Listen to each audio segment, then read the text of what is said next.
손흥민 선수가 오늘 교체로 들어와서 득점을 기록했던 장면이 전반기에 레스터 시티전에서 교체로 들어와서 해트트릭을 기록했던 장면과 매우 흡사하거든요.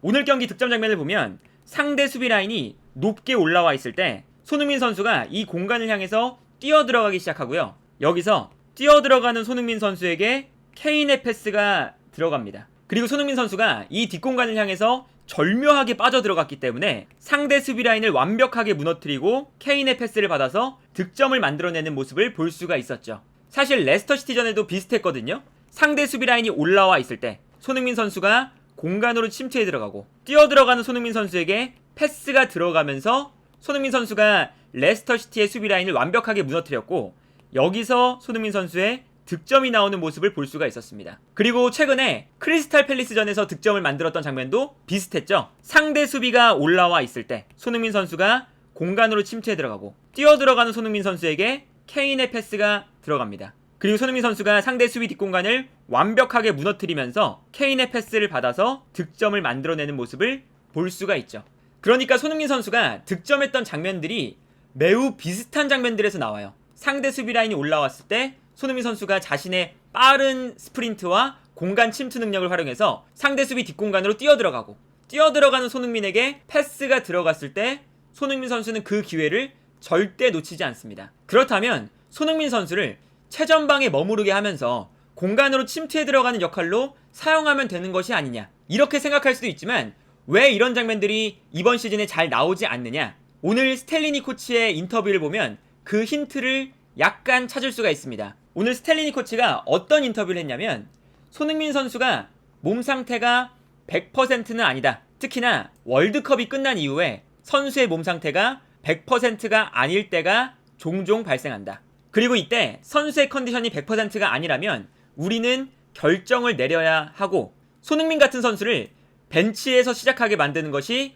어려운 일이지만 우리는 많은 경기가 아직 남아있기 때문에 손흥민 선수를 벤치로 내리는 선택을 해야 했습니다. 라는 이야기를 했어요. 그리고 여기에 더해서 전반전에는 우리가 매우 어려웠지만 후반전에 상대팀이 조금 더 공간이 많이 발생했을 때 우리가 그 공간을 활용할 수가 있었고 이때 손흥민과 같은 선수를 사용해서 우리가 그 공간을 공략할 수가 있었습니다. 그러니까 스텔리니 코치의 인터뷰에서 우리가 알 수 있는 건 손흥민 선수의 몸 상태가 지난 시즌에 비해 완벽한 100%의 몸 상태는 분명히 아닙니다. 그런데 손흥민 선수의 몸 컨디션이 100%가 아닐지라도 상대 수비 라인의 공간이 만들어진 환경을 활용해서 손흥민 선수의 공간 침투 능력을 활용하고 여기서 득점을 만들어내는데 성공했다 라는 인터뷰를 스텔리니 코치가 한 거거든요. 그렇다는 건 어떤 것을 의미하냐면 손흥민 선수의 몸 컨디션이 100%가 아닐 때 토트넘은 선택을 해야 되는 거죠.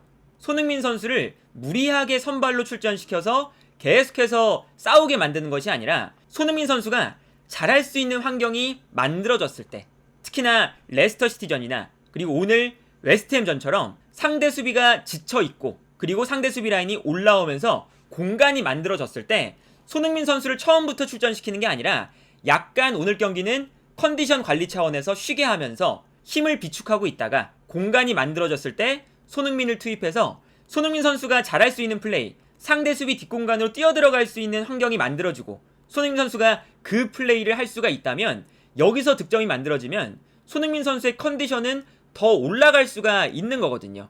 그래서 사실 오늘 경기에서 손흥민 선수의 위치나 움직임이 지난 경기들에 비해서 드라마틱하게 달라지지는 않았습니다.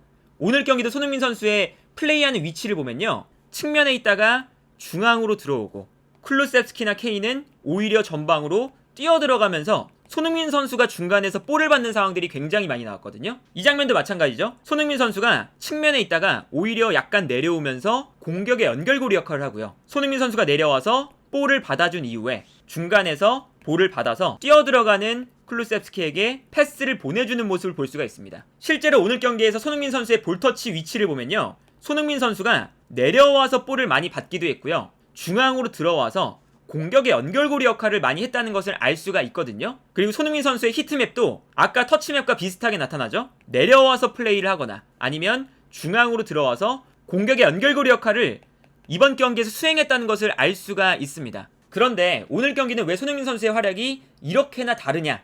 사실 손흥민 선수가 늘상 공격을 할 때 앞쪽에서만 머무르고 있을 수는 없어요. 당연하게도 현대 축구에서는 공격수가 최전방에서만 머무르고 있는 것이 아니라 팀이 공격을 전개할 때 약간 내려와서 볼을 받아주고 다시 올라가주고 하는 역할을 90분 내내 반복해서 왔다 갔다 수행할 수 있는 능력을 갖추고 있어야 하죠. 그런데 이번 시즌에 이 토트넘을 상대할 때 많은 팀들이 어떤 플레이를 보여주느냐, 손흥민뿐만 아니라 손흥민, 쿨루셉스키, 케인, 이 토트넘의 3톱이 후방 빌드업 상황에서 내려가서 볼을 받을 때 수비수들이 타이트하게 밀착 마크를 합니다. 그리고 이 밀착 마크를 하면서 손흥민 선수가 볼을 받을 때 돌아서지 못하도록 강력하게 압박을 하고요.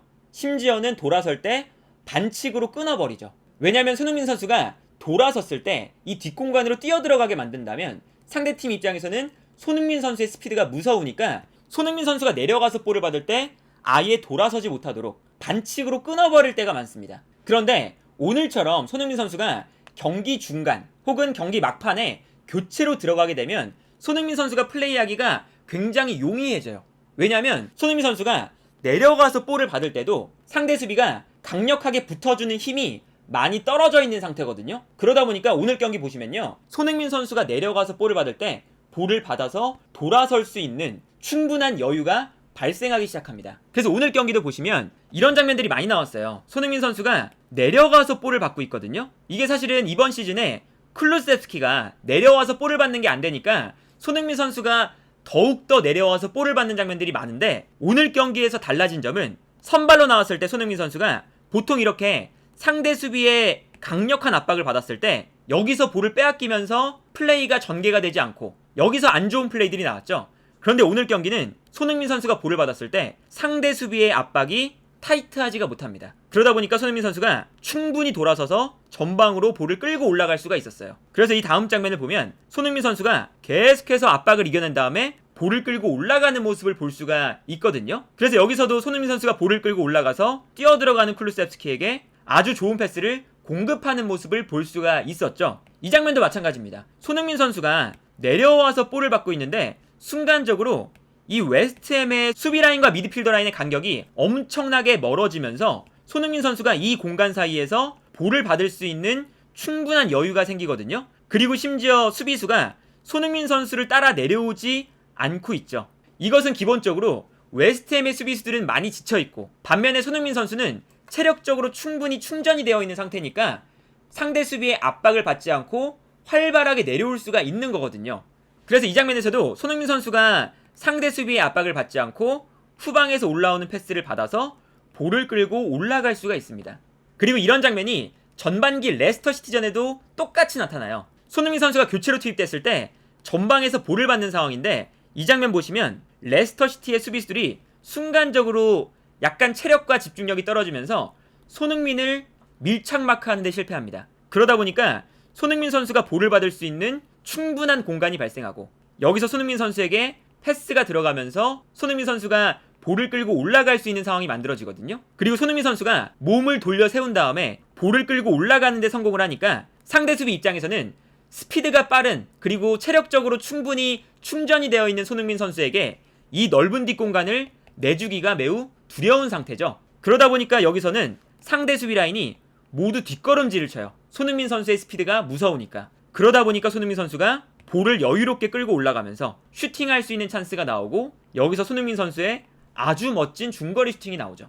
그러니까 오늘 경기에서 손흥민 선수가 교체로 투입된다는 것이 손흥민 선수에게 절대 좋지 않은 상황이 아니거든요. 손흥민 선수에게는 오히려 이런 상황들이 정말 필요했습니다. 손흥민 선수가 몸 상태가 100%가 아닌 상황에서 무리하게 계속 선발로 매경기 출전하는 것이 아니라 오늘 경기나 레스터 시티전처럼 선수의 컨디션이 좋지 않을 때 약간 벤치에서 출발하면서 체력적으로 충분히 충전을 해놓고 후반전에 상대 수비가 약간 지쳐있을 때 손흥민 선수가 나와서 상대 수비의 뒷공간으로 뛰어들어갈 수 있는 플레이를 보여준다. 이런 장면들이 오히려 손흥민 선수가 벤치에서 출발하기 때문에 나올 수 있는 장면들이거든요. 그러니까 물론 손흥민 선수가 매경기 벤치에서 출발하면 당연히 손흥민 선수한테 좋지 않은 건데 이렇게 중간중간 손흥민 선수의 컨디션이 100%가 아닐 때 분위기 반전을 위해서 가장 잘할 수 있는 환경이 만들어졌을 때 체력적으로 충분히 충전되어 있는 손흥민 선수를 출전시킨다 라는 건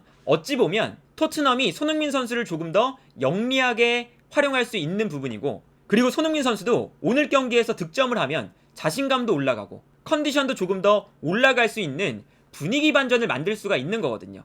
그렇기 때문에 이번 시즌에 손흥민 선수가 교체로 나왔을 때 득점이 많이 나오는 이유는 토트넘이 어쨌든 손흥민 선수의 컨디션을 관리해 주기 위해서 손흥민 선수를 선발에서 제외하고 경기를 하다가 손흥민 선수가 100%의 기량을 발휘할 수 있는 환경에 교체로 출전시킨다. 이 컨셉이 완벽하게 통하면서 손흥민 선수가 교체로 나왔을 때 계속해서 득점을 만들고 있는 거거든요. 이제 그렇기 때문에 레스터 시티전 때도 마찬가지고 오늘 경기도 마찬가지고요. 손흥민 선수가 좋지 않은 흐름에서 교체로 나와서 분위기 반전을 시키는데 성공을 했습니다. 그리고 이렇게 분위기 반전하는데 성공을 했기 때문에 다음 경기부터는 선발로 다시 출전해서 좋은 활약을 보여줄 수 있는 가능성이 훨씬 더 커지지 않았을까라는 생각이 드네요.